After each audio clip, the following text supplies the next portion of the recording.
पाठिंबा दर्शवण्यासाठी या प्रतापसिंह नगर मधील सर्व नागरिक मोठ्या उत्साहात इथे सामील झालेले आहेत. राष्ट्रवादी काँग्रेस शरदचंद्रजी पवार पक्ष आणि राष्ट्रवादी काँग्रेस या दोन्ही पक्षांच्या पुरस्कृत उमेदवार हे दोन्ही आहेत आणि दोघांचं कार्य हे चांगल्या प्रकारे इथे या खेड गटाला आणि गणाला खूप चांगल्या प्रकारचं राहील अशी आम्हाला सर्वांना खात्री आहे। त्या माध्यमातूनच आमदार शशिकांत शिंदे साहेब आणि मकरंद पाटील साहेब, नितीन काका या सर्वांच्या इच्छेने या दोन्ही उमेदवारांना इथे उमेदवारी देण्यात आलेली आहे आणि या उमेदवारीने नक्कीच या प्रभागाचं या गटाचं उज्ज्वल भविष्य हे चांगल्या प्रकारे होईल। कारण आमदार शशिकांत शिंदे साहेबांवर प्रचंड विश्वास या प्रतापसिंह नगरचा आहे आणि त्यांनी ते नेहमी दाखवलेलं आहे आणि आमदार साहेबांनी इथे मोठ्या प्रमाणावर त्यांच्यासाठी काम करण्याचा प्रयत्न केलेला आहे। त्यांच्या माध्यमातून इथे अनेक कामं झालेली आहेत, ती निश्चितच उमेदवार आणि सगळे सांगतीलच की मोठ्या पाण्याची टाकी असेल, अंतर्गत रस्ते असतील, ज्या काही अडीअडचणी आहेत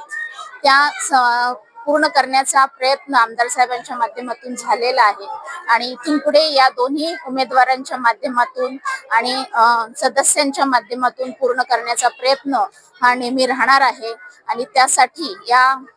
गणातून आणि गटातून या दोन्ही उमेदवारांना प्रचंड मतांचा आशीर्वाद हा मिळेल अशी आम्हाला खात्री आहे आणि या सर्व गटातील मतदारांना, बंधू भगिनींना आणि सगळ्या महिला वर्गाला आमच्यातर्फे एक आव्हान आणि विनंती आहे की या दोन्ही उमेदवारांचं चिन्ह घड्याळ आहे आणि घड्याळाचं समोरचं बटन दाबून या दोन्ही उमेदवारांना कामेश कांबळे आणि कोमल गायकवाड या दोघांनाही प्रचंड मतांनी विजयी करण्यासाठी आपण एक मताने पुढे यावं अशी मी आपल्या सर्वांना विनंती करते। कारण आत्ताच्या या सर्व कामकाजामध्ये आपण पाहिलंय, कारण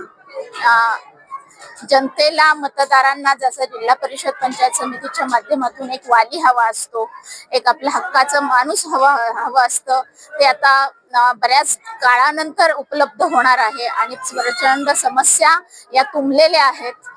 त्या सोडवण्यासाठी आपल्याला कार्यक्षम असे उमेदवार, असे सदस्य आपल्याला जिल्हा परिषदेमध्ये आणि पंचायत समितीमध्ये पाठवायचे आहेत। त्यासाठी सर्व मतदारांनी आणि विशेषतः माझ्या महिला भगिनींनी या दोन्ही उमेदवारांना मतरूपातून आशीर्वाद द्यावा असं मी सर्वांना विनंती करते आणि आवाहन करते। धन्यवाद।